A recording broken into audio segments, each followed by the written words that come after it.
स्वातंत्र्य, न्याय, समता, बंधुता आणि मानवता यासाठी जगभरामध्ये ज्या ज्या महान महिलांनी आणि महामानवांनी आपल्या प्राणांची आहुती दिली आणि आपले संपूर्ण आयुष्य ज्यासाठी पणाला लावले त्या सर्व महान महिलांना आणि महान मानवांना मी सर्वप्रथम विनम्र अभिवादन करतो। या कार्यक्रमाचे अध्यक्ष आयुर्मान सुधाकर सोनवणे सर, माजी महापौर नवी मुंबई महानगरपालिका, आणि जे पेटी वाजवणारे मुख्याध्यापक असतील, त्यानंतर मंचावर उपस्थित सर्व सन्माननीय मंडळी असतील, आमचे सहकारी मित्र अमित वायदंडे असतील, आणि या ठिकाणी अतिशय विद्यार्थ्यांनी जो काही चांगला परफॉर्मन्स दिला आणि समोर उपस्थित सर्व श्रोते।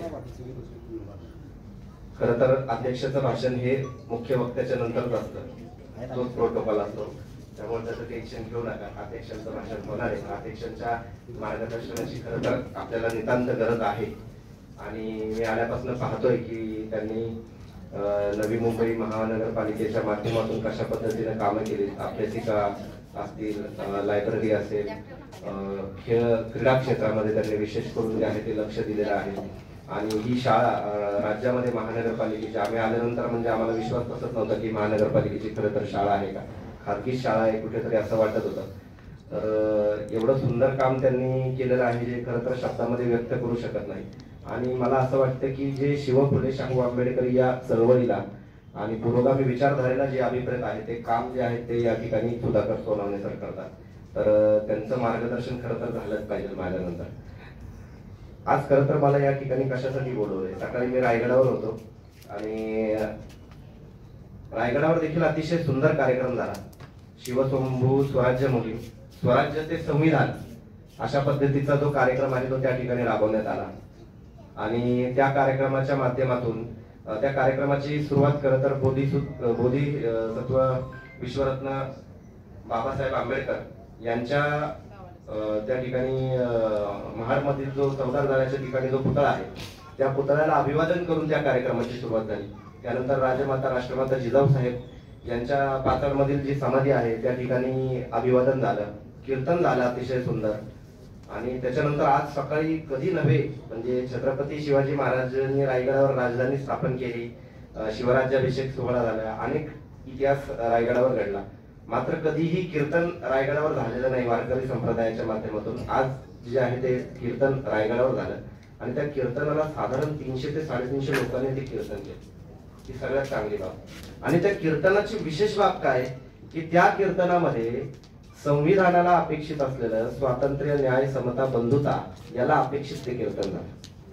आणि सोनवणे सर त्याच्यामध्ये समतेचा काला नावाचा एक प्रकार होता, त्या समतेच्या काल्यामध्ये मी कार्यक्रमाची रूपरेषा विचारत होतो तर ते म्हणाले की समतेच्या काल्यामध्ये सगळेजण काही ना काही जे आहेत ते गोष्टी घेऊन येणार शिदोरी म्हणून। मी म्हणालो की मी शिरखुर्मा घेऊन येतो म्हणून। मला असं वाटतं की रायगडवर देखील पहिल्यांदा शिरखुर्मा जो आहे तो आज पोहोचला असेल आणि पहिल्यांदा शिरखुर्म्याचं वाटप जे आहे ते रायगडावर झालं।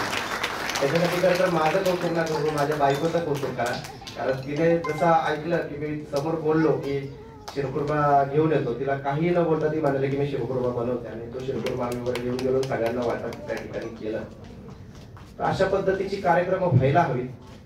आज आपण पाहतोय की जे लोक समाजामध्ये विभाजन करतायत, दुही माजवतायत, असे लोक ऐतिहासिक स्थळांचा गैरवापर करतायत।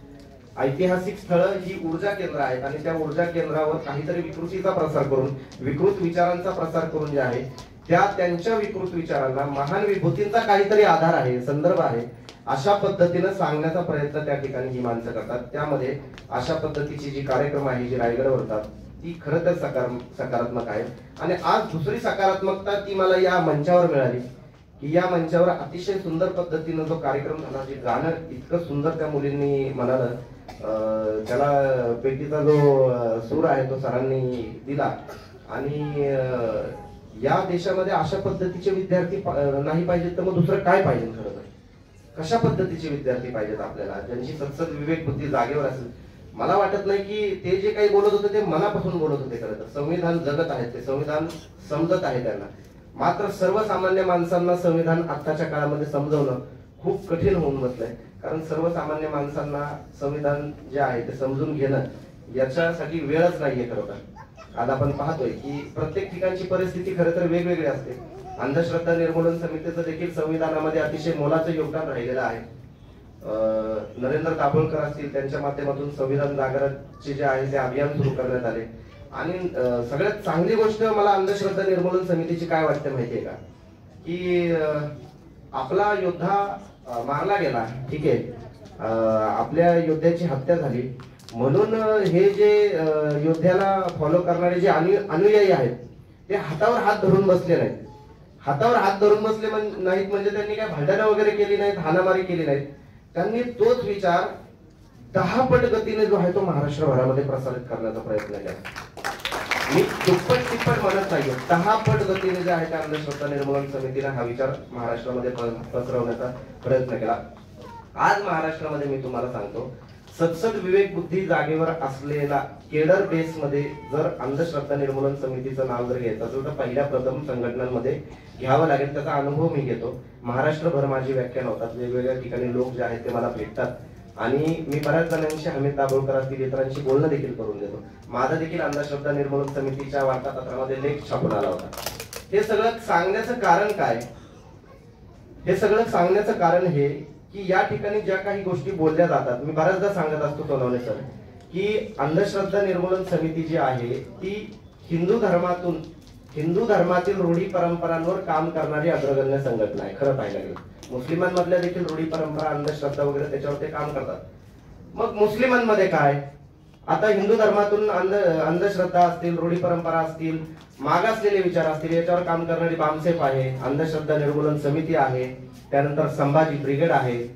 मग मुस्लिमांमध्ये काय, मग आम्ही मुस्लिम समाज सुधारणा चळवळ जी आहे ती सुरू केली आणि या मुस्लिम समाज सुधारणा चळवळीच्या माध्यमातून आम्ही मुस्लिम समाजातल्या ज्या काही रूढी परंपरा, मागासलेल्या ज्या काही गोष्टी आहेत त्या आधी आम्ही स्वीकारतो. आपल्याला रोग झालाय हे जोपर्यंत आपण स्वीकारत नाही तोपर्यंत त्या रोगावर निदान तर आपण काढू शकत नाही. आपण म्हणेन की माझा गँग्रीन पण चांगलाच आहे बुवा, ठीक आहे, मग त्याच्यानंतर आपल्यामध्ये काही बदल होणार नाही. मात्र या सगळ्या गोष्टी करत असताना आपल्याला समतोल देखील राखावा लागतो. सध्या परिस्थिती एवढी देशासाठी म्हणा, महाराष्ट्रासाठी एवढी घातक झालेली आहे की एका विशिष्ट समाजाच्या विरोधामध्ये परिपूर्णपणे दिवसभर जो आहे तो द्वेष पसरवला जातो. 10 पैकी 8 बातम्या ज्या आहेत त्या मुस्लिमांच्या विरोधातल्या दाखवल्या जातात आणि त्याच्यामध्ये एक विशिष्ट समाज जो आहे तो आरोपीच्या पिंजऱ्यामध्ये उभा केला जातो. आता हा आरोपीच्या पिंजऱ्यामध्ये असलेला समाज आत्मपरीक्षण करणार कधी, हा प्रश्न आम्ही समोर उपस्थित केला. आत्मपरीक्षण कुठला समाज करतो? ज्या समाजाचा लोक द्वेष करत नाही तो समाज जास्त आत्मपरीक्षण करू शकतो. आजची परिस्थिती मुस्लिमांच्या बाबतीत तशी आहे का? नाहीये. मग या समाजामध्ये जर बदल करायचा असेल तर आधी या समाजावर प्रेम करावं लागेल आणि ज्या समाजावर आपण प्रेम करू शकतो त्याला 10 प्रेमाच्या गोष्टी सांगितल्या तर एक पाठीत रट्टा घालून जे आहे ते आपण त्याची चूक आहे ते देखील त्याला समजून सांगू शकतो. मग हे कधी करू शकतो? ज्यावेळेस आपण त्यांच्यावर प्रेम करू शकतो. आता मग ही प्रेम न करण्याची परिस्थिती कशा पद्धतीने निर्माण केली जाते? तुमच्यामध्ये सलग मला आधी वाटायचं बरं का सोनवणे सर, की हिंदुत्ववाद्यांना जो आहे तो मुस्लिमांमधील जे कट्टर लोक आहेत त्या कट्टर लोकांचा ह्यांना फक्त वावडा आहे असं मला वाटायचं. आधी मला वाटायचं, माझी अशी धारणा होती की ह्यांच्यापर्यंत काहीतरी विचार पोहोचले नाहीत बुवा, की मुस्लिमांमध्ये काहीतरी सुधारणावादी विचारांचे लोक आहेत बुवा, म्हणून हे असं वागतात असं मला वाटलं. मग नंतर मी माझे सुधारणावादी विचार मोठ्या प्रमाणामध्ये जे आहे ते प्रसारित करायला लागलो आणि त्याचं फलित म्हणून मी आज या मंचावर खरं तर उभा आहे. तर ते विचार प्रसारित केल्यानंतर मला असं वाटलं की यांच्यामध्ये काहीतरी बदल घडत नाही. हे म्हणतील बाबा पैगंबर शेख सारखे लोक देखील आहेत जे मुस्लिमांमध्ये जे आहे ते सुधारणावाद काहीतरी आणण्याचा प्रयत्न करतात. मात्र आम्हाला अर्बन नक्षली घोषित करण्यापलीकडे ह्यांची काही मजल गेलेली नाहीये. म्हणजे मुस्लिमांमध्ये सुधारणावादी विचार करणारे लोक यांना नकोय, कट्टरवादी लोक यांना पाहिजेत. कशासाठी पाहिजे? तर या कट्टरवादी लोकांचं भांडवल करायचं. हे बघा, हे कसे जिहादी आहेत, हे कसे कट्टर आहेत आणि हे कट्टर लोक आहेत, तर तुम्ही देखील दुप्पट कट्टर व्हा अशा पद्धतीने सांगण्याचा जो प्रयत्न आहे ते या ठिकाणी अर्बन मनवादी करताना आपण पाहतो. आता तुम्ही महानगरपालिकेचे महापौर आहात तर मला काही जास्त मोठ्या लांबलचक गोष्टी याच्यामध्ये सांगण्याची गरज नाहीये. आता एखाद्या सोसायटीमध्ये चेंबर वगैरे तुंबला, ठीक आहे, ड्रेनेज वगैरेच्या समस्या आपण डेलीच्या आपण पाहतो, सगळ्यांना माहिती आहे ना या समस्या, ड्रेनेज वगैरे तुंबतात. तर एखाद्या सोसायटीमध्ये ड्रेनेज वगैरे तुंबला तर तुम्ही काय करता? महानगरपालिकेच्या एखाद्या क्षेत्रीय कार्यालयाच्या अधिकाऱ्याला म्हणा किंवा त्याच्याशी संबंधित एखाद्या व्यक्तीला फोन करून सांगता आणि त्याला काय म्हणता की बाबा हा जो चेंबर आहे तो तुमला आहे, तो कृपा करून साफ करून घ्या, म्हणजे आमच्या तिथं दुर्गंधी येणार नाही. हा सर्वसामान्य नियम आहे, बरोबर. तुम्ही असं करता का की बाबा या सोसायटीचा चेंबर तुमला आहे तर तिथे समोर अजून एक सोसायटी आहे, तिथले 2 चेंबर तुंबवा आणि त्याची जी दुर्गंधी आहे ती 2 किलोमीटर पर्यंत पसरवा, असं तुम्ही सांगाल का? धर्मांधता ती आहे. मुसलमानांमध्ये धर्मांधता आहे तर हिंदूंनी देखील धर्मांध व्हायचं. त्यांनी त्यांचं एक ड्रेनेज तुंबलेला आहे तर तुमचे 2 ड्रेनेज तुंबवायचे. त्यांचं जर अर्धा किलोमीटर पर्यंत दुर्गंधी पसरलेली आहे तर तुमची 2 किलोमीटर पर्यंत पसरवायची. अशा पद्धतीचं सांगण्याचं हे काम आहे. आणि ह्याच्याने समाजामध्ये बदल होईल का? कधीही समाजामध्ये बदल होऊ शकत नाही. धर्मांधतेला धर्मांधतेने उत्तर देऊ शकत नाही आपण. धर्मांधतेला सत्सद विवेक बुद्धीने उत्तर देऊ शकतो. आता मग याच्यामध्ये आपण दोन्ही बाजूने खरं तर बोललं पाहिजे. मी एका बाजूने बोलणार नाहीये. मी धर्मांध हिंदुत्ववाद्यांनाही तेवढंच झोडून काढणार आहे आणि धर्मांध मुस्लिमांना देखील तेवढंच झोडून काढणार आहे. त्याच्यामुळे दोन्ही गोष्टी ऐकण्यासाठी कृपा करून तत्पर राहा, एवढेच माझी सर्वांना विनंती आहे.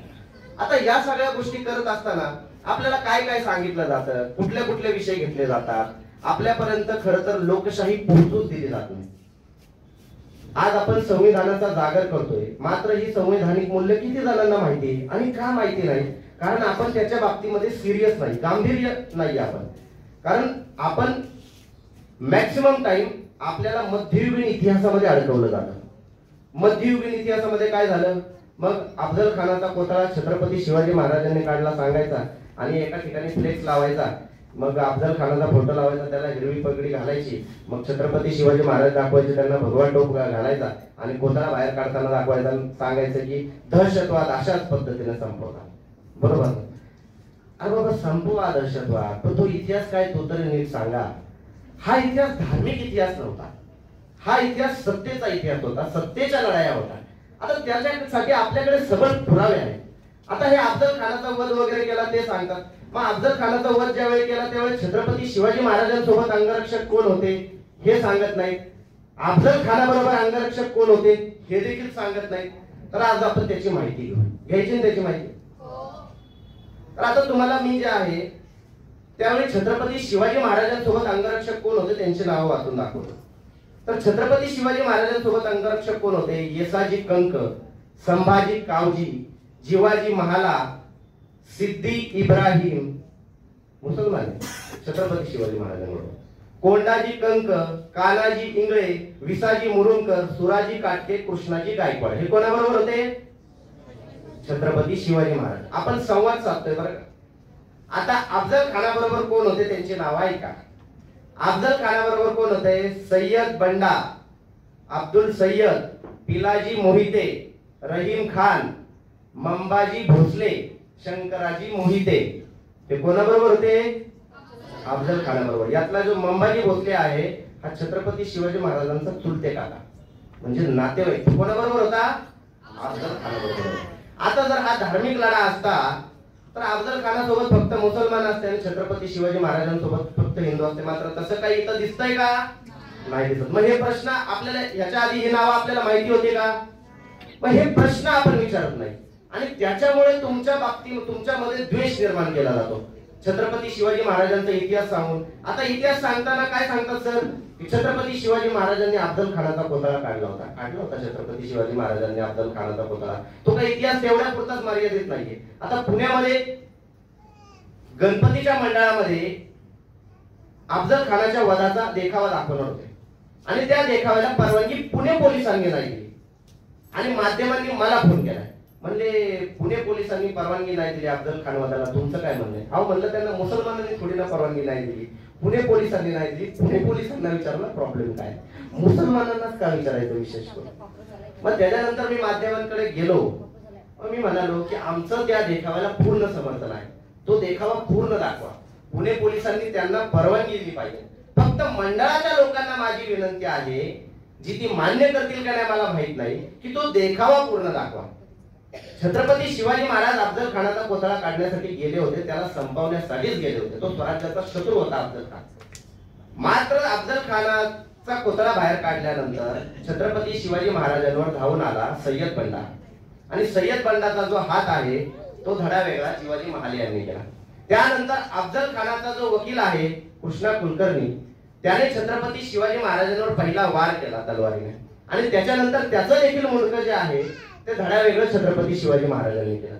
हा इतिहास संपूर्ण 5 ते 7 मिनिटात घडलेला किंवा 10 मिनिटात 15 मिनिटात घडला असेल, त्याच्यापेक्षा जास्त काय असं तर नाही. छत्रपती शिवाजी महाराजांनी आज अफजल खानाचा पसरा काढला, दुसऱ्या दिवशी सय्यद बंडा आला, मग तिसऱ्या दिवशी शिवाजी महाराजांनी त्याचा काहीतरी हात तोडला, मग चौथ्या दिवशी कृष्णा कुलकर्णी आला, आणि मग 5व्या दिवशी छत्रपती शिवाजी महाराजांनी त्याचा शिर धडा वेगळा केला. असं तर काही भाग नाही. मात्र दाखवायचं नाही. दाखवायचं किती? अफजल खानाचा पसरा काढला, बस संपला, दी एंड. त्याच्या पुढचा इतिहास दाखवायचा नाही. मग हा इतिहास दाखवायचा का नाही? मग जर कृष्णा कुलकर्णी दाखवला तर मग कृष्णा कुलकर्णी जसं म्हणताय तुम्ही अफजल खान धर्मासाठी आला होता, मग कृष्णा कुलकर्णी जो आहे तो इस्लाम धर्माचं रक्षण करण्यासाठी अफजल खानाबरोबर आला होता का, हे प्रश्न विचारला पाहिजे ना. तो इस्लाम धर्मप्रेमी होता का? मग असे प्रश्न आपण खरे तर निर्माण केले पाहिजे, आणि त्याच्यातून हा जो द्वेष आहे, ही जी दुही आहे ही कमी होईल. आता तुम्ही म्हणाल की हा एकच विषय आहे का? असे अनेक विषय आहेत सर. आम्ही एवढे विषय बाहेर काढले की आमच्या समोर हे उभे देखील राहत नाही. पुण्यासारख्या ठिकाणी ज्या पुण्याला संस्कृतीचे, हुशारांचे आणि अतिविद्वान माजलेल्या लोकांचे माहेरघर ज्या पुण्याला म्हणले जाते, त्या पुण्यामध्ये देखील हे लोक आमच्या समोर उभे राहत नाही. आम्ही रेफरन्स देतो. आता हे म्हणाले की शिवाजी महाराजांबरोबर कुठे मुसलमान होते वगैरे, म्हणाले की मग त्यांचे वंशज कुठे गेले बुवा. मग आम्ही एक वंशज शोधून काढले पुण्यामधले, की एक छत्रपती शिवाजी महाराजांच्या बरोबर एक वकील होते. आता त्या वकिलांचं नाव होतं काझी हैदर शेख. आता त्यांचा फोटो जो आहे तो मी सोबत आणलेला आहे, तो फोटो देखील तुम्हाला दाखवतो. हे आहेत काझी हैदर शेख. हा काझी हैदर शेख यांचा फोटो. आता हे छत्रपती शिवाजी महाराजांचा जो रायगडावर न्याय निवाडा जो व्हायचा का, त्या न्याय निवाड्यामध्ये खूप प्रमुख भूमिका यांची असायची. आता यांचे जे वंशज आहेत, यांचे वंशज पुण्यामध्ये आहेत, काझी सोहेल शेख म्हणून. त्यांना आम्ही समोर आलो. त्यांच्या 13-14 पिढ्यांची पूर्ण वंशावळ त्यांनी काढली. छत्रपती शिवाजी महाराजांनी सनद दिलेली दाखवली त्यांनी, आणि मग म्हणलं आता आमच्याकडे हे आहे, ह्याच्याविषयी काय बोलायचं. कोणी बिळातलं बाहेर यायला तयार. अशा गोष्टी काढल्यानंतर मग तुम्ही म्हणाल हेच आहे का? नाही. छत्रपती शिवाजी महाराजांसोबत आग्र्याहून मदारी मेहता जो छत्रपती शिवाजी महाराजांना सोडवण्यासाठी आला होता, छत्रपती शिवाजी महाराजांना आग्र्याला घेऊन कोण गेला? मिर्झा राजे जयसिंग, हिंदू राजपूत. आणि छत्रपती शिवाजी महाराजांना आग्र्याहून सुटका करण्यासाठी मदत कोणी केली? मदारी मेहतर एका मुसलमानाने मदत केली. तो मदारी मेहतर राजगडावर आला. राजगडावरून रायगडावर छत्रपती शिवाजी महाराजांनी त्याला घेऊन गेले, आणि ज्यावेळी राज्याभिषेक झाला, 32 मन सिंहासनाचं पूजन झालं, आणि त्याच्या समोरची जी साधन सामग्री आहे ते घेण्याचा मान मदारी मेहतरला छत्रपती शिवाजी महाराजांनी दिला. आणि त्या मदारी मेहतरला त्याचं निधन झाल्यानंतर त्याची कबर छत्रपती शिवाजी महाराजांनी रायगडावर बांधली, आणि ती कबर काही दिवसांपूर्वी या नतदृष्टांनी तोडून टाकली. म्हणाले की इथं काहीतरी इस्लामिक काहीतरी चाललंय. अरे बाबा, इतिहास आहे, तो इतिहास ठेवायचा का नाही ठेवायचा? अनैतिहासिक वाघ्या कुत्रा चालतो त्या ठिकाणी, मात्र ऐतिहासिक मदारी मेहतरची कबर जी आहे ती चालत नाही रायगडावर. अशा पद्धतीचा जो इतिहास आहे तो आपल्या समोर मांडण्याचा प्रयत्न केला जातो, आणि या प्रयत्नातून जे आहे ते मला असं वाटतं की आपल्याला बाहेर निघलं पाहिजे. आता या सगळ्या गोष्टींमध्ये तुम्ही म्हणाल की ही छोटी छोटी उदाहरणं आहेत. नाही. आता काही दिवसांपूर्वी आम्ही एक सिनेमा पाहत होतो.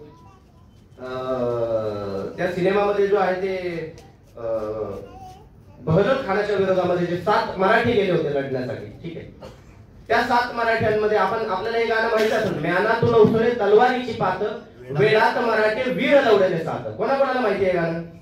माहिती. पण हे 7 वीर कोण होते हे कोणाला माहिती? गाणं तर सगळेजण म्हणतो. आता हे 7 वीर कोण होते? ज्यावेळी छत्रपती शिवाजी महाराजांनी प्रतापराव गुजर यांना बहलोल खानाला न सोडण्याचं आणि त्याला संपवण्याचे आदेश दिले होते, मात्र प्रतापराव गुजर यांनी उदार मन दाखवून बहलोल खानाला सोडलं. त्यानंतर छत्रपती शिवाजी महाराजांनी प्रतापराव गुजरांना पत्रात पाठवलं की जोपर्यंत बहलोल खानाला मारत नाही तोपर्यंत मला तोड दाखवू नका. अशा पद्धतीने छत्रपती शिवाजी महाराजांनी प्रतापराव गुजरांना पत्र पाठवलं.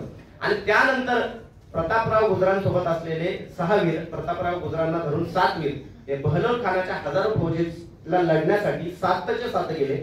आणि त्या 7 मराठ्यांची नावं काय आहेत ती आधी ऐका. त्यातलं पहिलं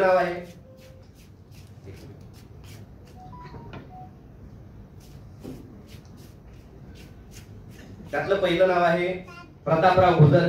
दुसरं नाव आहे विसाजी बल्लाळ, तिसरं नाव आहे दीपोजी राऊतराव, चौथं नाव आहे विठ्ठल पिलाजी अत्रे, पाचवं नाव आहे कृष्णाजी भास्कर, सहावं नाव आहे सिद्धी हिलाल आणि सातवं नाव आहे विठोजी शिंदे. आता यातला जो सिद्धी हिलाल जो मुसलमान आहे तो मराठा नाहीये का? तो मराठा नाहीये का? मराठा हा प्रदेशवाचक शब्द आहे, हे आधी लक्षात घ्या. हा प्रांतवाचक शब्द आहे. त्याला नंतर तो उदार झाला, मराठा हा शब्द प्रदेशवाचक झाला, प्रांतवाचक झाला. मराठे एक झाले असं म्हणतात, मराठा रियासत असं म्हणतात. मग त्याला एका जातीशी संबंधित करून टाकलं. या सिद्धी हिलालचे वंशज अजून देखील कोल्हापूरमध्ये आहे. आणि याच सिद्धी हिलालचा मुलगा सिद्धी वाळवा ज्यावेळी छत्रपती शिवाजी महाराज पन्हाळ्याला अडकले होते त्यावेळी त्यांना सोडवायला जायचं होतं. त्यावेळी सिद्धी हिलाल सर्वात पहिल्यांदा जिजाऊ साहेबांकडे आले. मी असताना तुम्ही कशा काय जाणार? मी आणि माझा मुलगा सिद्धी वाहवा जातो आणि छत्रपती शिवाजी महाराजांना सोडवून आणतो. आणि युद्ध कोणाशी केलं? सिद्धी जोहरशी.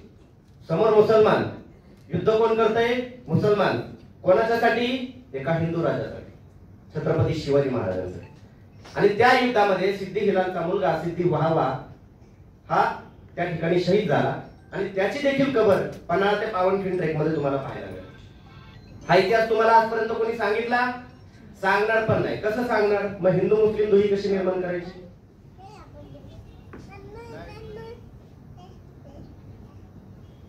हिंदू मुस्लिम दुही निर्माण करायला महान विभूतींची नावं वापरली जात आहेत. सगळ्यात मोठी समस्या ही आहे. आता हे झालं, छत्रपती शिवाजी महाराजांचं नाव झालं. मग नाव कोणाचं वापरायचं? मग नाव वापरायचं रामाचं. तुम्ही रामाचं मंदिर देखील बांधलंय, मी पाहिलं ते. रामाचं मुसलमानांना अजिबात आवडलं नाही. राम लढला रावणाशी, तुम्ही नाचताय मशिदीच्या बाहेर. तुम्ही लढताय मुसलमानांशी, नाव कोणाचं घेताय? रामाचं. रामाचा मुसलमानांचा काय संबंध आहे? या देशामध्ये एक बादशाह होऊन गेला, ठीक आहे. आणि त्या बादशाने त्याच्या कार्यकाळामध्ये त्याच्या जे नाणं असतं, प्रत्येक बादशाच्या राजवटीमध्ये नाणी असतात वेगवेगळी. तर त्याचं नाणं होतं आणि त्या नाण्यावर राम आणि सीतेचं चित्र होतं, ठीक आहे. दिसतंय तुम्हाला राम सीता. आता हा बादशाह कोण? हा बादशाह आहे सम्राट अकबर. सम्राट अकबराच्या काळामध्ये जे नाणं होतं त्या नाण्यावर कोणाचं चित्र? राम आणि सीतेचं चित्र. आणि हे काय सांगतात? रामाचं नाव घ्यायचं आणि मुसलमानांचा द्वेष करायचा. अरे काय लाजा तरी बाळगा पडत. मर्यादा पुरुषोत्तम रामाचं नाव घ्यायचं आणि सगळ्या मर्यादा ओलांडायच्या. आता हे टिपू सुलतानचं नाव घेतात. टिपू सुलतानच्या हातामध्ये एक अंगठी होती. ज्यावेळी तो शहीद झाला त्यावेळी देखील त्याच्या हातामध्ये एक अंगठी होती. त्या अंगठीवर काय लिहिलं होतं हे पाहतो. राम लिहिलेलं होतं त्याच्या अंगठीवर, ठीक आहे. राम या देशाच्या संस्कृतीचा भाग आहे. अल्लामा इक्बाल काय म्हणतात? उर्दू शायर रामाविषयी काय म्हणतात? लिहितात कोणाविषयी बघा. आता अल्लामा इक्बाल मुसलमान लिहितात रामाविषयी, हे राम के वजूद पे हिंदुस्तान को नाज, हे राम के वजूद पे हिंदुस्तान को नाज, अहले नजर समझते हैं इसे इमाम हिंद. आता इमामचा अर्थ काय इथल्या मुसलमानांना विचारा. इमाम म्हणजे नेतृत्व करणारा. हे राम के वजूद पे हिंदुस्तान को नाज, संपूर्ण हिंदुस्थानाला रामावर अभिमान आहे. आम्ही म्हणतो की राम हिंदुस्थानचं नेतृत्व करणार आहे. असं कोण म्हणतं? अल्लामा इक्बाल म्हणतं. हे तुम्हाला सांगितलं कधी? कधीच सांगणार नाही तुम्हाला. जय हनुमान नावाची एक सिरियल येत होती दूरदर्शनवर. किती जणांना माहिती आहे जय हनुमान नावाची? त्याचे प्रोड्युसर संजय खान होते, मुसलमान प्रोड्युसर होते त्याचे. चुकीचं बोलताय का सर? बरोबर आहे. या सगळ्या गोष्टी तुम्हाला का सांगितल्या गेल्या नाहीत आजपर्यंत, हा माझा प्रश्न आहे. आणि ही एवढी मोठी संस्कृतीची शिदोरी आपण जर घेऊन गेलो तर हिंदू मुस्लिमचा जो द्वेष आहे तो कसा काय पसरवला जातोय? आणि मग हा जो द्वेष आहे हा द्वेष आपल्याला कमी करायचा आणि त्याच्यावर जे आहे ते खूप मोठ्या प्रमाणामध्ये मला असं वाटतं की काम करणं खूप जास्त गरजेचं आहे. आणि हल्ली नगरसेवकाची निवडणूक देखील राष्ट्रीय प्रश्नांवर होते. आत्ताची निवडणूक अवघड आहे. 2017ची निवडणूक चेंबर, गटार, लाईटीचे खांब, रस्ते, खड्डे ह्याच्यावर होती. यावेळेची निवडणूक त्याच्यावर अजिबातच नाहीये, कारण ती विषयच नाही तुमच्या चर्चेमध्ये. कोण कोणाला काय बोललं, कोण कोणाला कधी बोललं, म्हणजे आधी यायचं नाही का ते प्रश्न असायचे, कोण कोणास म्हणाले. आता राजकीय नेते कोण कोणास म्हणाले ह्याची रोजची बाराखडी, म्हणजे रोज अभ्यास करावा लागतोय. कोण कोणाला काय बोललो, कोण कोणाला नाही बोललं, हा ह्याला तो बोलला, तो त्याला तो बोलला. अरे कुणी काय केलं ते सांगा ना. कुणी शाळा बांधल्या, कुणी कॉलेज बांधले, कुणी लायब्ररी बांधली, कुणी सगळ्या धर्मीयांना एकत्र केलं. या सगळ्या गोष्टी बोलल्या जात आहेत. मला वाटत नाही यांना मेन स्ट्रीम मीडियावर बोलवत असतील जास्त म्हणून सोनवणे चालत. अशा पद्धतीची कामं मेन स्ट्रीम मीडियावर चालत नसतात. कोणी काहीतरी शिव्या घातल्या, कोण मशिदीत घुसून मारणारे असं सांगेल, कोणी वंदे मातरम नाही बोलते असं म्हणणार असेल, तशी माणसं सांगा, ती माणसं आम्ही मीडियावर दाखवू. ही परिस्थिती सध्या काळाची आहे. आणि या परिस्थितीला सोडून आपण जर बोलत असू तर मला असं वाटतं की समकालीन परिस्थितीची जी मांडणी आहे ती करणं खूप जास्त गरजेचं आहे. आता या गोष्टीमध्ये छत्रपती शिवाजी महाराजांचं नाव घेताना आता सध्या एक मोठी समस्या आपल्या समोर आवाज बसलेली आहे. मगाशी ते दैवीकरण वगैरे, देव वगैरे ह्याच्यावर बोलले. छत्रपती शिवाजी महाराजांचं मोठ्या प्रमाणामध्ये दैवीकरण सुरू झालेलं आहे. ठिकठिकाणी आरत्या सुरू झालेल्या आहेत छत्रपती शिवाजी महाराजांच्या. ओवाळणी चालू आहे. छत्रपती शिवाजी महाराजांची स्मारकं बांधायची तर छत्रपती शिवाजी महाराजांची मंदिरं बांधली जात आहेत. का तर आम्ही त्यांना अखंड महाराष्ट्राचे दैवत समजतो. त्यांनी सांगितलं की तुम्हाला दैवत माना, ते म्हणाले की मी दैवत आहे. कोण या दैवतीकरणाच्या मागचा जे राजकारण आहे ते समजून घ्या. राजकारण काय आहे की एखाद्या व्यक्तीला दैवत देव जर बनवून टाकलं तर त्याच्यासारखं बनण्याची तुमची जबाबदारी नसते. आज आपण म्हणतो छत्रपती शिवाजी महाराजांनी परस्त्री माते समान मानायला सांगितली, त्याच्यानंतर अन्यायाच्या विरुद्ध संघर्ष केला, सर्व धर्मीयांना समान वागणूक दिली छत्रपती शिवाजी महाराजांनी. ते तर देव होते, आम्ही थोडी ना देव आहे, आमची जबाबदारी नाही. मग आता आरत्या केल्या. आता एक बदलापूरचा एक सचिन जुवटकर नावाचा पेंटर होता सर, म्हणजे चित्रकार. त्यांनी छत्रपती शिवाजी महाराजांची 6 हाताची पेंटिंग बनवली. आता ही 6 हाताची पेंटिंग बनवल्यानंतर त्याची ती प्रकाशित केली. मग त्याच्यानंतर मग मी त्याला फोन केला, बाबा तुम्ही म्हणलं ही कशी काय पेंटिंग बनवली? तो म्हणला की माझ्या स्वप्नामध्ये छत्रपती शिवाजी महाराज असे 6 हाताचे आले. म्हणजे तुमचे आई बाप बरे आले नाही म्हणलं 6 हाताचे छत्रपती शिवाजी महाराज. आता मी म्हणलं तुम्ही जिवंत आहात, मी जिवंत आहे म्हणलं, लोकांना माहिती आहे ही पेंटिंग बनवणारा गाढव माणूस पण जिवंत आहे, त्यामुळे ही पेंटिंग चुकीची आहे लोकांना माहिती. समजा 200 वर्षांनी ही पेंटिंग तुमची भेटली त्यावेळेस, आणि त्यावेळेस जर सापडली तर लोक काय म्हणतील? काय म्हणाल तुम्ही? महाराज असेच 6 हाताचे. मग महाराज 6 हाताचे होते. मग महाराजांवर आरत्या देखील सुरू आहे, दैवत वगैरे म्हणून देखील मोठ्या प्रमाणामध्ये महाराजांचा उल्लेख केला जात आहे. मग काही दिवसांनी महाराज अंगात यायला लागतील, मग महाराजांच्या नावाने नवस सुरू होतील. मग या सगळ्या गोष्टीतून जर महान विभूतींना काढायचं असेल तर मला असं वाटतं की आतापासूनच दैवतीकरण बंद करायला पाहिजे. थोड्या वेळापूर्वी सोनवणे सर बोलले की संविधानाला देखील आपण फुलं वाचतोय. या छोट्या छोट्या गोष्टी खूप महत्वाच्या आहेत की आपण नक्की करतोय काय. प्रत्येकच गोष्टीला फुलंच व्हायचे, प्रत्येकच गोष्टीचा पायाच पडायचा, दैवतीकरणच करायचं. मला म्हणायचंय काय, इथं संविधानाच्या पाया पडून संविधानाचे सगळे जे विचार आहेत ते पायाखाली तोडवण्याचे प्रकार देशभरामध्ये सुरू आहे. मग पाया पडणं महत्वाचं आहे का संविधान डोक्यामध्ये घेऊन त्याच्यानुसार कायदा सुव्यवस्था आणि देश चालवणं महत्वाचं आहे? हे जास्त महत्वाचं आहे. आपल्या तिथं त्या गोष्टी महत्वाचं नाही. जय शिवराय म्हणायचं, जय शिवराय म्हणायचं, गाडीचं सायलेन्सर काढायचं, जोरात फटफट फटफट करत निघायचं, अल्लाहू अकबर म्हणायचं आणि ईद मिलादला मोठे मोठे साऊंड लावायचे, साऊंडचे सिस्टम. ही सगळी जी समस्या आहे या सगळ्या समस्यांवर बोललं पाहिजे आणि या सगळ्या समस्या ज्या आहेत ते समोर आणलं पाहिजे. छत्रपती शिवाजी महाराजांच्या विषयी सांगत असताना छत्रपती शिवाजी महाराज देखील सुधारणावादी चळवळीतले अग्रगण्य नेतृत्व होते. त्यांनी सती प्रथा जी आहे ती बंद केली, ती स्वतःच्या घरापासून बंद केली. ज्यावेळेस शहाजी महाराजांचं निधन झालं त्यावेळेस राजमाता जिजाऊ सती झाल्या होत्या. त्या सती जाणाऱ्या राजमाता जिजाऊंना रोखणारे हे छत्रपती शिवाजी महाराज होते. त्यानंतर समुद्र ओलांडलं. आपण छत्रपती शिवाजी महाराजांना फादर ऑफ इंडियन नेव्ही म्हणतो आज आपण. ते कशासाठी म्हणतो? ज्या काळामध्ये समुद्र ओलांडणे पाप मानलं जात होतं, तिथली जी व्यवस्था होती मनुवादी व्यवस्था, ती समुद्र ओलांडणे पाप हा विचार सांगत होती. त्यावेळी छत्रपती शिवाजी महाराजांनी समुद्र ओलांडला, वेगवेगळ्या देशातून व्यवसाय या देशामध्ये आणले आणि हा देश समृद्ध करण्याचा जो आहे तो प्रयत्न छत्रपती शिवाजी महाराजांनी केला. हे छत्रपती शिवाजी महाराज जे आहे ते सांगितले पाहिजे, मात्र हे सांगितले जात नाही. त्याही पलीकडे जाऊन मग आता छत्रपती शिवाजी महाराज झाले, मग संभाजी महाराजांचं नाव घ्यायचं, मग संभाजी महाराज कसे धर्मवीर होते हे सांगायचं. ह्या अर्बन मनुवाद्यांची एक चाल लक्षात घ्या बरं का. ही चाल आता देखील कशी संविधानाच्या बाबतीत कशी येते ते सांगतो. आता एक तर समोरचा माणूस हा कार्यक्षम नसतोच, म्हणजे यांच्या अर्थी त्याला बदनाम करायचा, त्यांनी केलेल्या कामाला काकतालीय योग्य म्हणायचं, कावळा बसायला आणि फांदी तुटायला, अशा पद्धतीचं लेखन आपल्या सोनेरी पानांच्या पुस्तकांमध्ये लिहायचं. आणि त्याच्यानंतर पण जर ही महान विभूती बदनाम झालीच नाही, त्या महान विभूतीच्या त्या ठिकाणी समाधी शोधून काढतायत, त्यांची जयंती साजरी केली जाते, एवढं सगळं करून जर ती महान विभूती बदनामच झाली नाही, मग म्हणायचं की यांचे जे गुरु होते ते आम्ही होतो.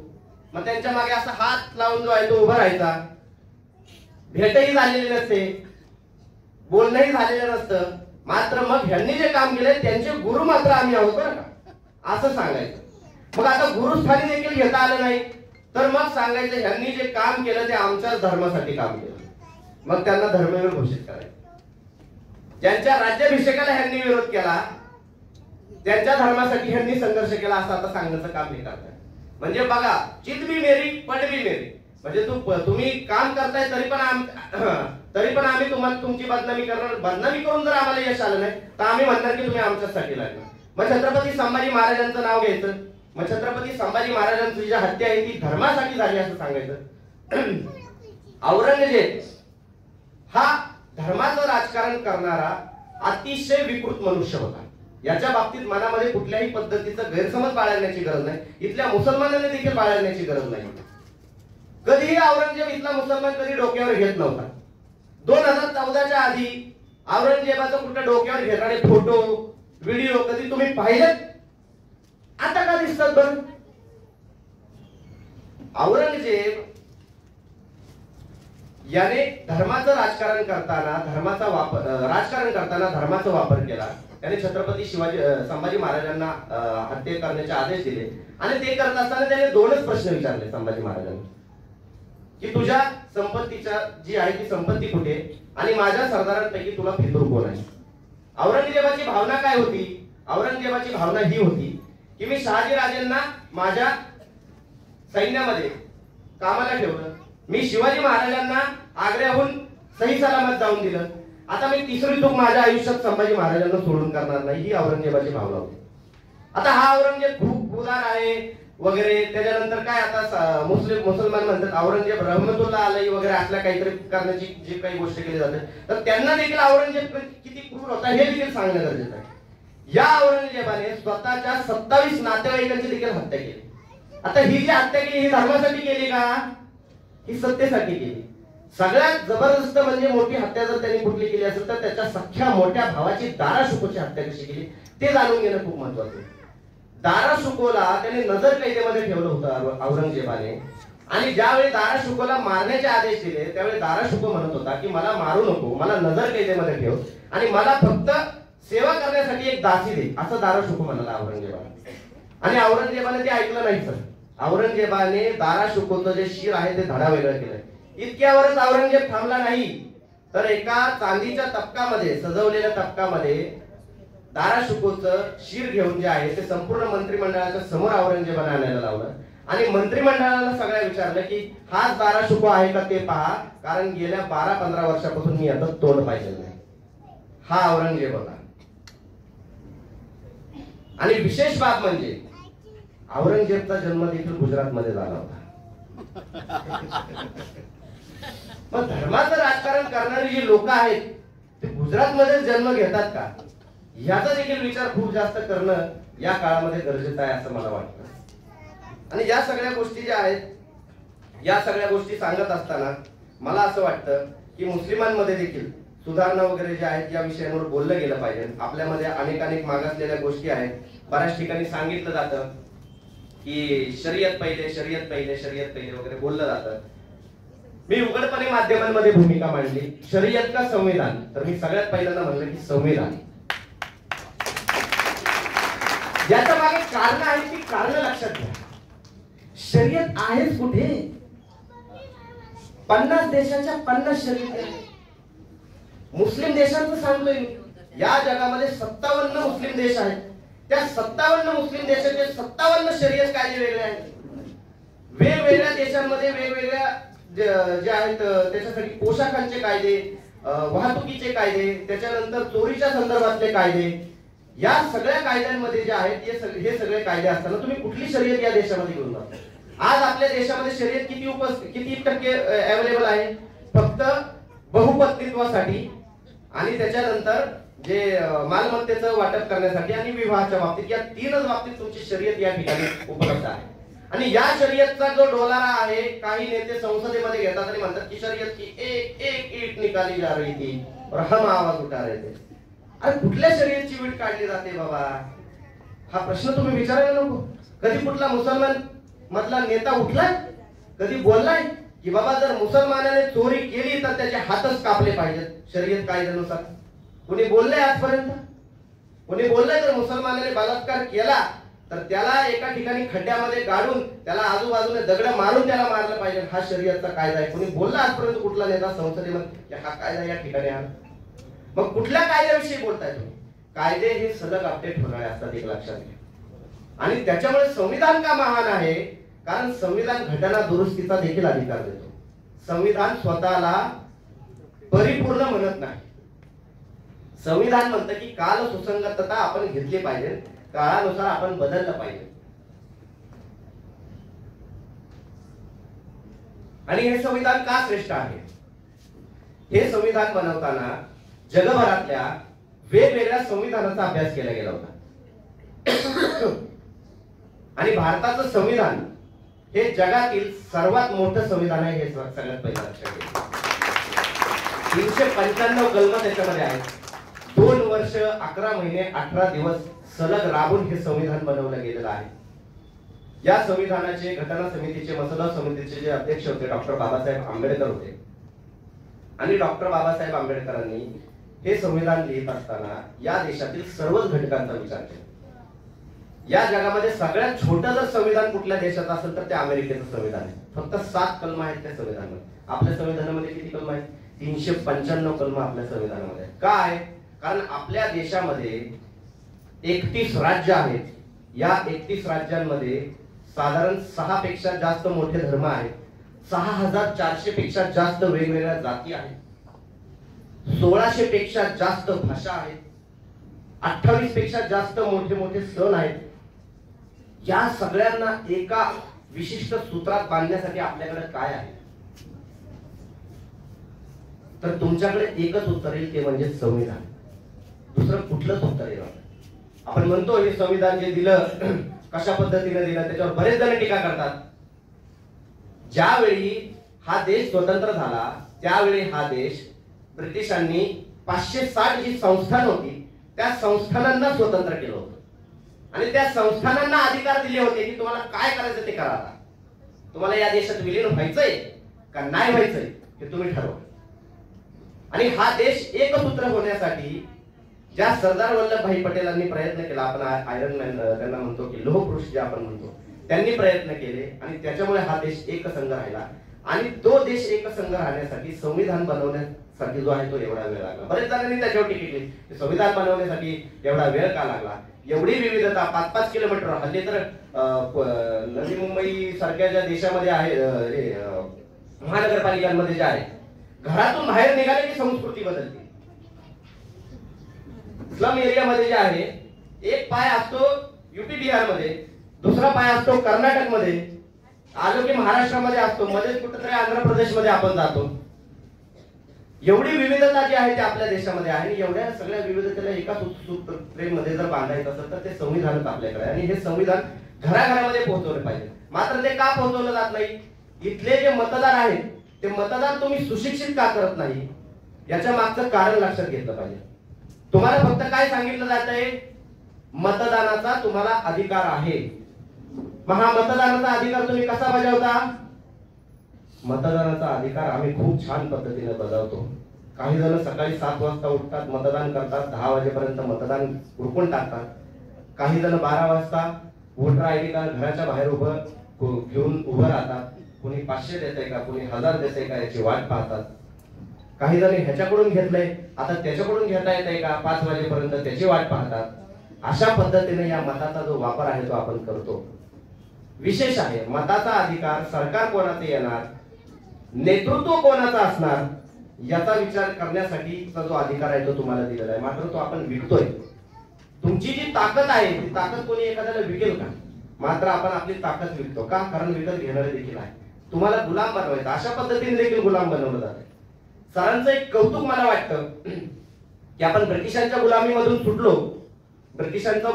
सुटलो, त्याच्यानंतर या देशाच्या कृपेने म्हणा किंवा महान विभूतींच्या कृपेने म्हणा की आपल्या देशामध्ये त्या काळामध्ये सत्सद विवेक बुद्धी असणाऱ्या नेत्यांचं जे आहे ते सरकार आलं. मात्र आत्ताच्या घडीला या देशामध्ये पक्षाच्या गुलामीमध्ये आपण अडकलेलो आहोत. आणि या पक्षाच्या गुलामीमध्ये सोनवणे सर अडकलेले नाही, याचं देखील मला कौतुक वाटतं. ते म्हणाले की एक लाईन जी आहे ती लाईन सांगितलेली आहे आणि त्या लाईनीच्या पुढे मी जात नसतो हे सगळ्यांना माहिती आहे. याचं देखील विशेष कौतुक मला सरांचं वाटतं. आम्ही काही दिवसापासून जे आहे संविधानातली एक गोष्ट देखील सांगतो की पार्टीलेस इंडिया जे आहे ते संकल्पना जी आहे ती आम्ही मांडतो की प्रत्येक ठिकाणी ते जे चिन्ह दिलं जातं कुठलंही असू द्या, ते चिन्ह निवडणुकीपुरतं फक्त वापरायला तुम्हाला दिलेलं आहे. त्या काळामध्येच तुम्ही वापरू शकता. अहो ते चिन्हांचा उरूस बनवून टाकलेला आहे. कुठेही जा ते चिन्हच आधी असतं. कुठे आमचं मला कुठल्या चिन्हाचं नाव घ्यायचं नाही, मात्र ते चिन्हच आधी असतं. 12ही महिने उरूस भरवलेला आहे चिन्हांचा. मात्र ही चिन्ह वापरण्याची सवलत संविधानाने कधी दिलेली आहे? निवडणुकीच्या प्रचाराच्या काळाच्या दरम्यान फक्त. मग सांगतात काय, या अमुक अमुक चिन्हावर उभा असलेला जो उमेदवार आहे त्या उमेदवाराला निवडून द्या, मग तो दगड असला तरी चालेल. तो तुमचा प्रतिनिधी असतो का? नसतो. दिल्लीमध्ये जो मुद्दा चालू आहे तो महाराष्ट्रामध्ये मुद्दा चालू असू शकतो का? महाराष्ट्रातल्या एखाद्या लोकसभेतला मुद्दा चालू असू शकतो का? महाराष्ट्रातल्या लोकसभेमध्ये राहणाऱ्या नागरिकांच्या समस्या या वेगळ्या असू शकतात. पूल ही समस्या असू शकते, रस्ता ही समस्या असू शकते. मात्र ती समस्या जी आहे ती ऐकून घ्यायची नाही आणि पार्टीचा गुलाम जो आहे ते देशाला बनवायचं, अशा पद्धतीचे देखील प्रकार या देशामध्ये चालू आहे. आणि हे प्रकार देखील हाणून पाडले पाहिजे. आता हे हाणून कधी पाडणार तुम्ही? ते तुम्ही एक झाला तर पाडणार. मग तुम्हाला सांगितलं काय जातं, कुठेतरी शनिवारवाड्यात नमाज पठण केली हे सांगायचं, कुठेतरी मंदिरात काहीतरी घडलं आहे मोहम्मद लिहिलंय सांगायचं. मग मंदिरात ते शनिवारवाड्यात नमाज पठण केलेले देखील सापडत नाही आणि ते मंदिरावर आयला मोहम्मद केलेले ते सापडले की ते सापडतात की ते कुठल्या तरी एका विशिष्ट संघटनेचे असतात. ते मुसलमान पण नसतात. मग चाललंय काय या देशामध्ये? त्याच्यामुळे मला असं वाटतं की आपण आत्मपरीक्षण केलं पाहिजे. आता या आत्मपरीक्षणाच्या ह्याच्यामध्ये ऍज अ मुस्लिम म्हणून आम्ही काय काम करतो सर, आम्ही उपक्रम राबवतो. मला माहित नाही तुमच्यापर्यंत त्या गोष्टी पोहोचलेल्या आहेत की नाही. आम्ही एक उपक्रम राबवतो जकात शिक्षणासाठी. त्या उपक्रमामध्ये आम्ही रमजान ईद मध्ये जी जकातची रक्कम जमा केली जाते त्या रकमेतून आम्ही शैक्षणिक मदत विद्यार्थ्यांना करतो आणि महाराष्ट्रभर हा उपक्रम चालतो. आता हा उपक्रम एवढा कॉन्ट्रोवर्शियल नसतो, मात्र दुसरा उपक्रम जो आहे तो आमचा खूप कॉन्ट्रोवर्शियल असतो. तो असतो आर्थिक कुर्बानी शिक्षणासाठी. तो उपक्रम आपण राबवतो बकरी ईदच्या वेळी. आता बकरी ईदच्या वेळी इथं किती जणांनी मटण खाल्लं मला नाही माहिती, मात्र बकरी ईदच्या वेळी आम्ही मटण नाही देत, आम्ही शिक्षण देतो सर. आम्ही काय करतो, आम्ही लोकांना सांगतो की तुम्ही बोकडाची कुर्बानी देण्यापेक्षा त्याच पैशाने जे आहे ते गरजू विद्यार्थ्यांना शैक्षणिक मदत करा. आणि आतापर्यंत आम्ही या जकात शिक्षणासाठी आणि आर्थिक कुर्बानी शिक्षणासाठी या दोन उपक्रमामधून 60 लाख पेक्षा जास्त मदत निधी जो आहे तो आम्ही उभा केला आणि 6000 पेक्षा जास्त विद्यार्थ्यांना आम्ही मदत केली. आणि चांगली गोष्ट ही आहे की या उपक्रमामध्ये सगळ्याच धर्माचे लोक सामील होतात आणि सगळ्याच धर्माच्या लोकांना याच्यातून मदत होते. आता सातारामध्ये पाटसमध्ये एक शाळा आहे, धनगरवाडीतली शाळा, त्या जिल्हा परिषदेच्या शाळेला संपूर्ण कलरिंग आणि पेंटिंग आम्ही करून दिलं. पुण्यामध्ये सिंहगडच्या पायथ्याला एक जिल्हा परिषदेची शाळा आहे, त्या शाळेला आम्ही सत्यशोधक विज्ञान प्रयोगशाळा दिली. त्या शाळेमध्ये तिथे प्रयोगशाळा नव्हती. त्यानंतर पुण्यामध्ये एक उर्दू शाळा होती, त्या उर्दू शाळेमध्ये आम्ही ज्ञानज्योती फातिमा शेख यांच्या नावाने कॉम्प्युटर लॅब दिली. अशा पद्धतीची कामं जी आहेत ती आम्ही करतो. आणि हे सुधारणावादी विचार का मांडणं गरजेचं आहे, कारण तुम्ही जोपर्यंत स्वतःच्या समाजामध्ये काही सुधारणा आणत नाही तोपर्यंत या समाजामध्ये बदल घडणार नाही. महिलांच्या शिक्षणाकडे आम्ही लक्ष देतो. एव्हन आम्ही बुरखा मुक्ती अभियान देखील राबवलेलं आहे.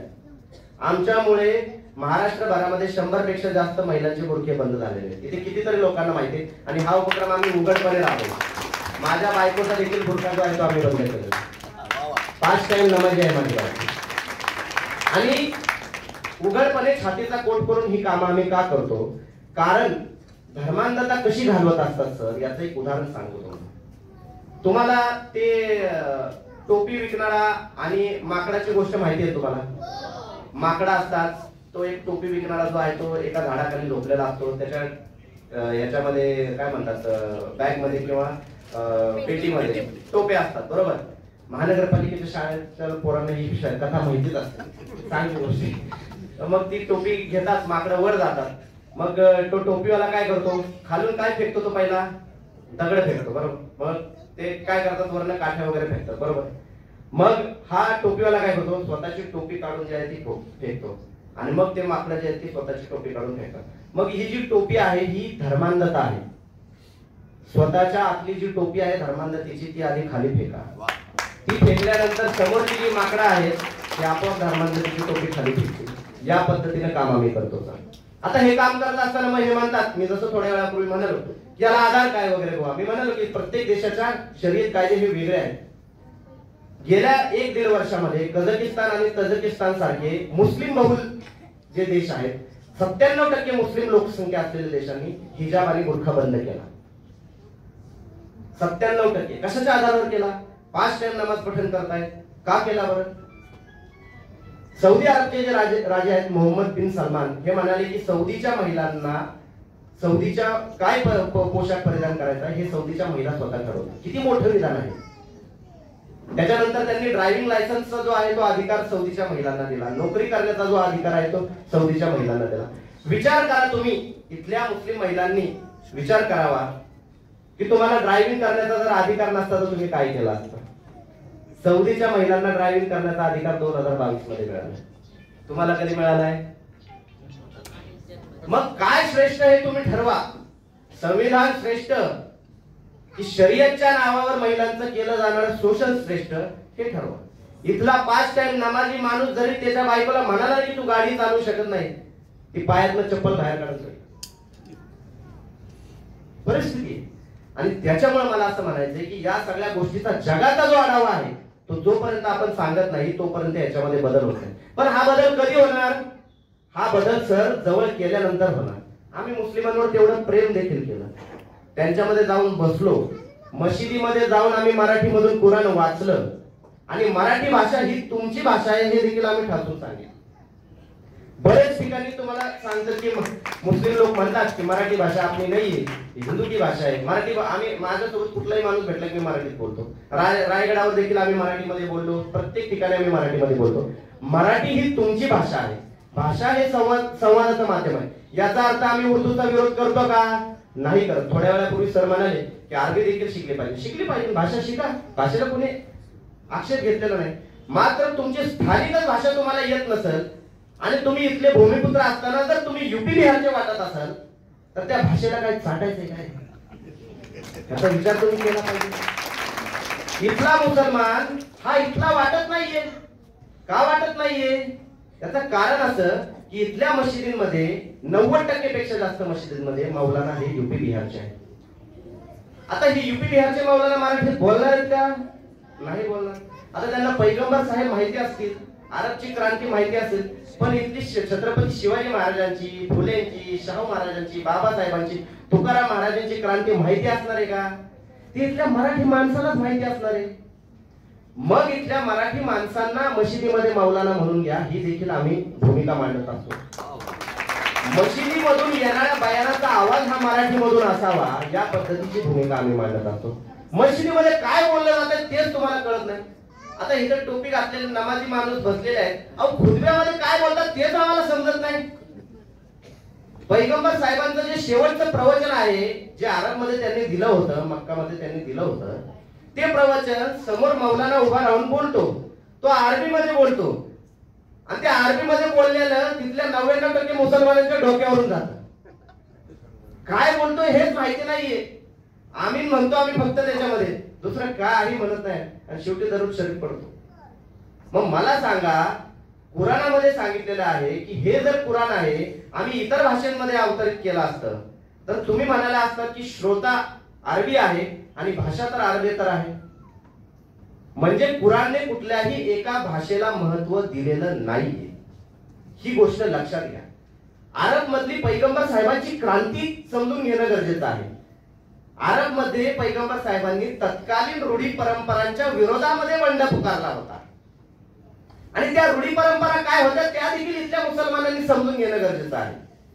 त्यावेळी त्यांना समजेल की पैगंबर साहेब हे शिव फुले शाहू आंबेडकरी चळवळीतलेच एक नेतृत्व करणारी व्यक्ती आहे, महान व्यक्ती आहे. हे तुम्हाला समजेल. त्याही पद्धतीने मांडणी केली पाहिजे.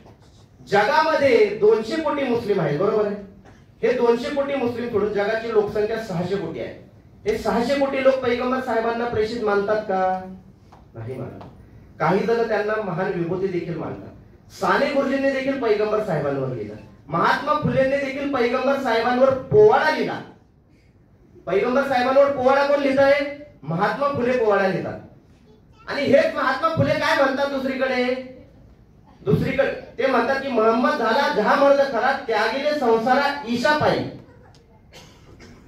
असं महात्मा फुले म्हणतात. आणि दुसरीकडे महात्मा फुले म्हणतात की या जगातले सगळे धर्मग्रंथ हे मानव निर्मित आहेत. ही देखील भूमिका कोण मांडतं? महात्मा फुलेच मांडतात. मग त्याही अंगाने पैगंबर साहेब आपण समजून घेणार आहोत की नाही? त्या काळामध्ये अरबमध्ये रूढी परंपरा काय होत्या? त्या काळामध्ये मुलींचा जन्म झाला की त्यांना गाडून टाकलं जायचं. त्या काळामध्ये मूर्ती पूजा केली जायची, अंधश्रद्धा त्याला मानलं जायचं. आता ही अंधश्रद्धा जी आहे, मूर्ती पूजा अंधश्रद्धा आहे असं गाडगे महाराज बोलले, राजाराम मोहन राय बोलले, महात्मा फुले बोलले की ते पुरोगामी असतात. आणि पैगंबर मोहम्मद साहेब बोलले की मग ते कट्टरवादी होतं. मग या देखील मानसिकतेतून आपण बाहेर निघायला पाहिजे.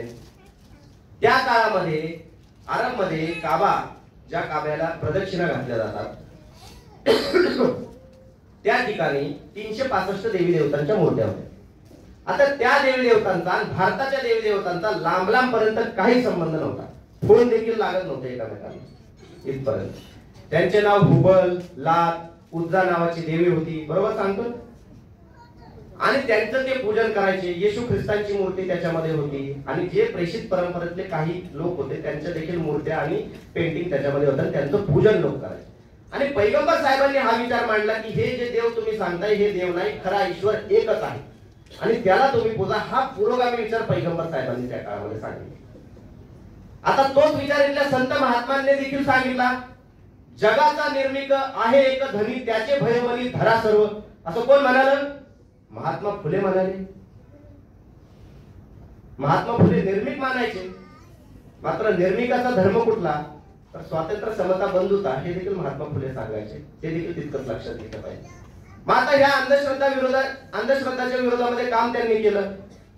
मग त्याच्यामध्ये मुस्लिमांचे देखील गैरसमज दूर झाले पाहिजे. काफिर म्हणा, जिहाद म्हणा, या विषयावर बरेचसे रान पेटवलं जातं.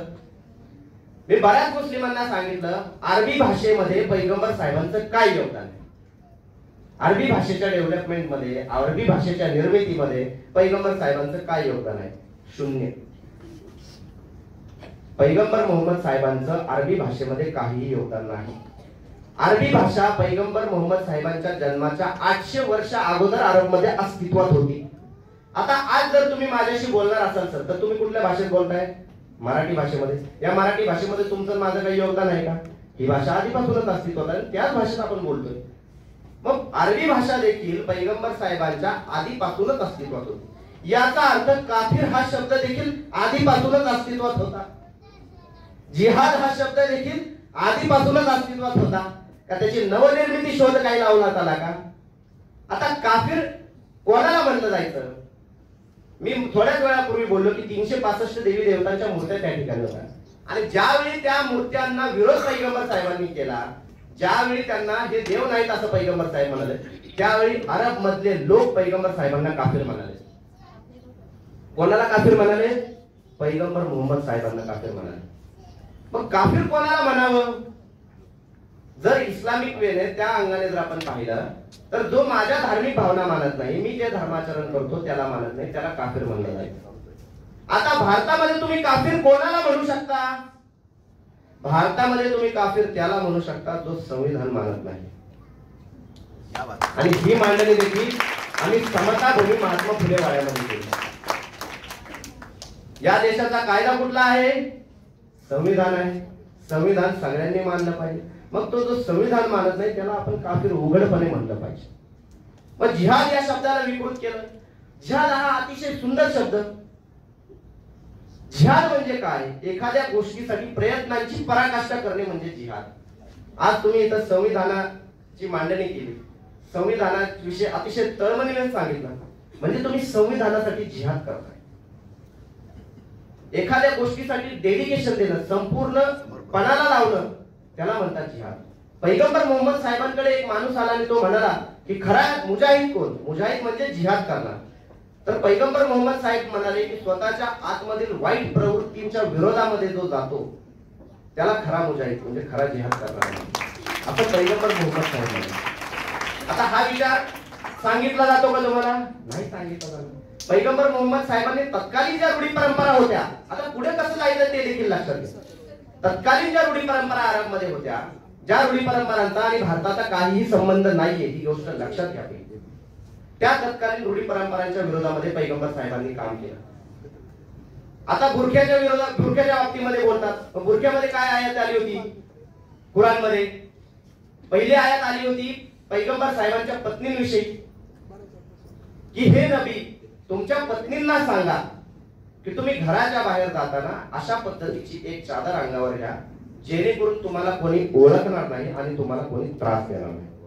ज्यावेळी पैगंबर साहेबांनी पुरोगामी विचार मांडायला सुरुवात केली, त्यावेळेस पैगंबर साहेबांच्या पत्नी काही खाजगी काम करायला जात असताना त्यांना त्यांचे वैचारिक विरोधक हे त्रास द्यायचे आणि त्याच्या संदर्भामध्ये ही आयत आली.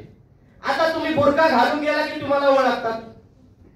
मग पैगंबर साहेबांनी या काळामध्ये काय विचार मांडला असता याचा विचार तुम्हीच करा, मला काय सांगण्याची गरज नाही.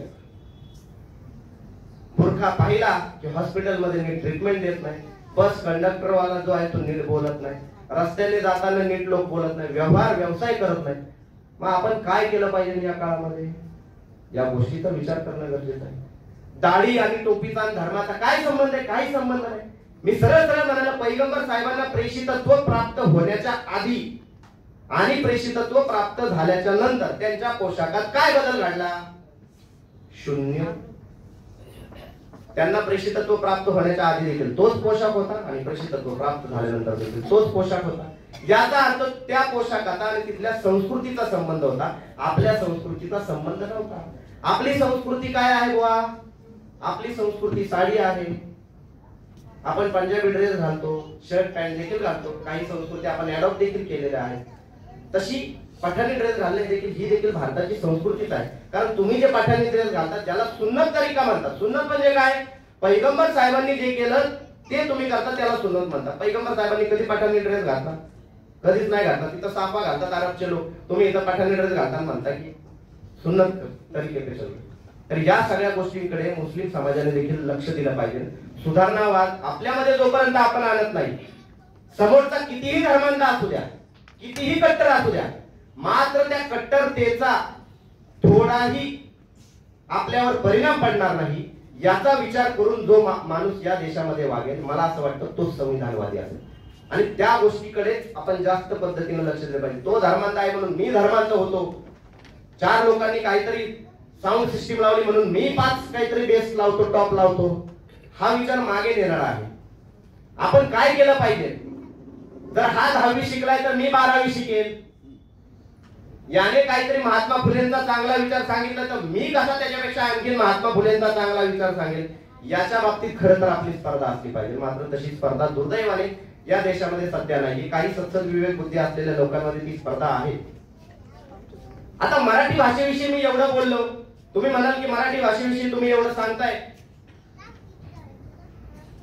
या मराठी भाषेमध्ये देखील तुमचं योगदान आहे. ते योगदान देखील समजून घेणं गरजेचं आहे. आता हे योगदान सांगत असताना मला एक पोवाडा सांगायचा आहे सर. जो पोवाडा मी आता रायगडावर गायला, तो पोवाडा ऐकायचा सगळ्यांना. आता हा जो पोवाडा लिहिलेला आहे हा छत्रपती शिवाजी महाराजांचा जन्म झाल्यानंतर काय परिस्थिती झाली असेल त्याच्यावर हा पोवाडा लिहिलेला आहे.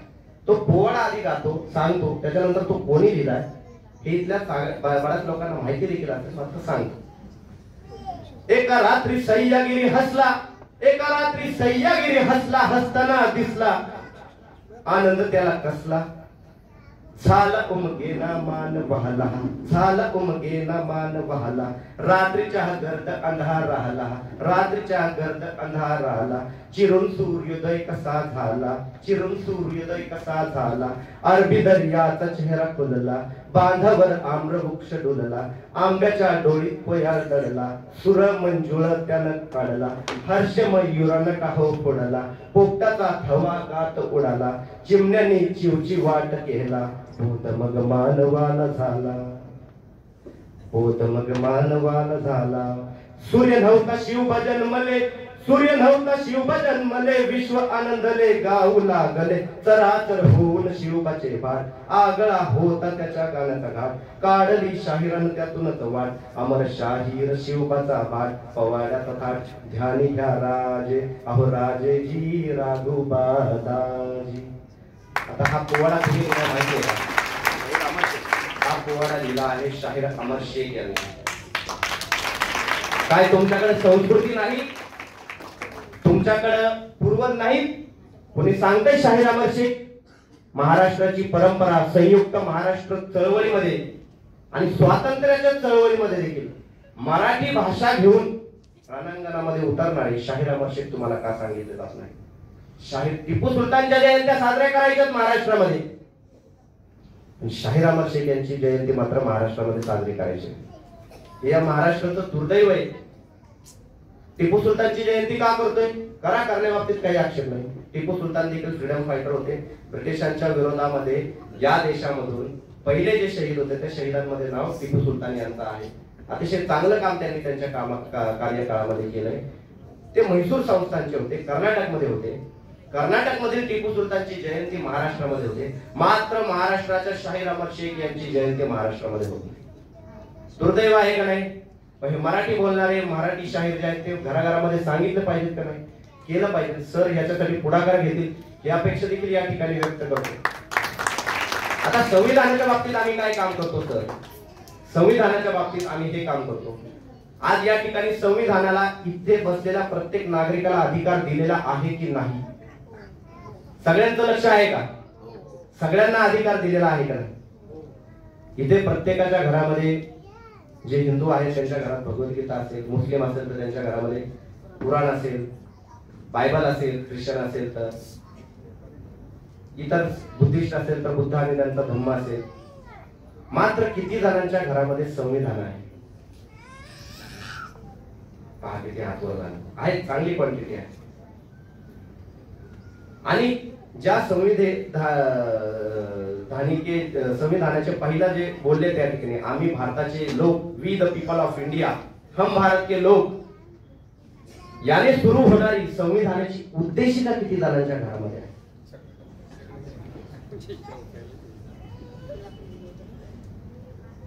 आम्ही संविधान घराघरात आणि उद्देशिका, संविधान मनामनात आणि उद्देशिका घराघरात उपक्रम राबवतो सर. याच्या माध्यमातून आम्ही प्रत्येकाच्या घरामध्ये संविधानाची उद्देशिका असली पाहिजे हा विचार मांडतो. या देशामध्ये तुम्हाला धार्मिक स्वातंत्र्य देखील जर कोणी दिलेलं आहे तर ते संविधानाने दिलेलं आहे आणि ती संविधानाची उद्देशिका ही प्रत्येकाच्या घरामध्ये असली पाहिजे. ते संविधान प्रत्येकाच्या घरामध्ये असलं पाहिजे. आता इथून पुढे तरी प्रत्येकाच्या घरामध्ये असेल का? सगळेजण लावतील का? आपण त्याने दिलेले सगळे अधिकाराचा लाभ घेतोय. अन्याय झाले की लोकशाही आठवते, अन्याय झाले की संविधान आठवतं. निवडणुकांमध्ये मतदान कशासाठी मागायचंय? निवडणुकांमध्ये मतदान मागायचंय रामराज्य आणण्यासाठी. निवडणुकांमध्ये मतदान मागायचंय हुकुमशाही आणण्यासाठी. निवडणुकांमध्ये मतदान मागायचंय कोणाला तरी इस्लामिक काहीतरी कायदे वाचवण्यासाठी. मात्र तुम्ही राहता कशामध्ये? लोकशाहीमध्ये. मग ही लोकशाही वाचवण्यासाठी कोण मतदान मागणार आहे का नाही हा प्रश्न माझ्यासारख्याला पडतो. आणि हा प्रश्न विचारणारी माणसं जेवढी वाढतील मला असं वाटतं तेव्हा हा भारत जो आहे तो समृद्ध होईल. आता या सगळ्या गोष्टींमध्ये मला असं वाटतं की बराच वेळ झालेला आहे. आपण याच्या शेवटाकडे वळूया. एक छोटीशी जी कविता आहे ती म्हणून दाखवतो आणि याचा समारोप करतो, कारण की मलाही पुण्याला जायचंय. बराच या सगळ्या गोष्टी झालेल्या आहेत. वेगवेगळे जे विषय आहेत ते वेगवेगळे विषय आपण मांडत असतो आणि हे विषय मांडत असताना बऱ्याच गोष्टी होतात. फक्त मला एवढंच सांगायचं आहे की या देशामध्ये सध्या काय सुरू आहे ते थोडंसं लक्षात घ्या. या देशामध्ये तुम्हाला मुस्लिमांचा विरोध, मुस्लिमांचा द्वेष करायला लावलं जात आहे. मात्र या देशामध्ये त्याच्या आडून मनुवादी जी व्यवस्था आहे ती आणण्याचा प्रयत्न केला जात आहे, हे लक्षात घ्या. द्वेष मुसलमानांचा केला जात आहे, मात्र व्यवस्था मनुवादी आणायची. त्याच्यामध्ये तुमच्यामध्ये देखील संघर्ष करायचा आहे. मात्र यांना सगळ्यात जास्त जड कोण जात आहे, याला सगळ्यात जड जर कोण जात असेल तर ते आंबेडकरवादी विचारांचे लोक जात आहेत, हे लक्षात घ्या. आणि त्याच्यामध्येही सगळ्यात जास्त जड जर कोण जात आहे सर, तर ते 22.5% आरक्षणवाले जात आहे. कारण ते संवैधानिक आरक्षण ते मिटवू शकत नाही.